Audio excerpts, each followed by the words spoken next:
This 12-year-old boy here, he's about to go to prison for life. Let's call him Sting. Sting is a huge fan of pro wrestling. He loves watching WWE. His favorite was always The Rock. One day, Sting's mom, who we'll call Mom gets a call from her friend asking if she can babysit her daughter. The daughter will call Six because she's 6. So, friend asks Mom if she can babysit Six, and Mom's like, of course, bring her over. So their mom is babysitting Six, and Sting's there too, and Mom feeds them, and then she lets them watch TV. TV. Then she heads upstairs to lay down, leaving Sting and Six downstairs to watch TV. Sting, the big WWE fan, he doesn't want to watch TV. He wants to wrestle. So he and Six, they start fighting, and he's showing her some moves. But Sting is much bigger than her. He's around 170 pounds, while she is about 50 pounds. So he's throwing her around the room, and he's putting her in a headlock, and he's doing all kinds of moves. And he's getting really rough. Not to mention, they're getting loud. They're getting so loud that at one point, Mom calls out for them to quiet the hell down. Now, at this point, Sting and Six have only been downstairs alone for about 45 minutes. And around the 45-minute mark is when Sting goes upstairs, and he goes into his mom's room because something's wrong. Sting wakes his mom up, and he says, "Mom, Six isn't breathing." So Mom jumps out of bed, and then she rushes downstairs to check on her, and she finds Six laying there in the living room floor, not moving, unresponsive. And Mom immediately calls 911, but unfortunately, it's too late. Six doesn't make it. Sting had accidentally unalived her being too rough with those wrestling moves. But then the next day, the medical examiner performs an autopsy on Six, and she finds that Six has 35 injuries, including a cracked skull, a broken rib, all kinds of stuff. Because of that, the medical examiner rules Six's death a homicide, which means they have to charge 12-year-old Sting with murder. Then police go and arrest Sting, and he's 12, but here's his mugshot. Not only that, because of the way the laws are set up in that state, and because it's first-degree murder, they have to charge him as an adult, which means if he gets found guilty by law, he has to be sentenced to life.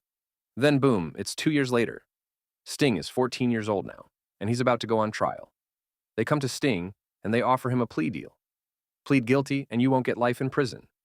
Instead, you'll get 3 years of juvenile detention and 10 years probation. Not a bad deal. But Sting's mom believes this is all absurd. He's just a kid playing around. He's innocent. No jury will find him guilty. So she advises Sting not to take the deal. So he turns down the plea deal, and then guess what? A jury finds him guilty of first-degree murder. So at 14 years old, Sting goes to prison for life, which makes him the youngest person in the United States to ever receive a life sentence.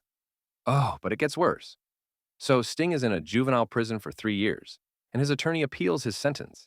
And after 3 years, it's actually overturned, because they argue that at 14 years old, Sting was not competent to stand trial in the adult court system.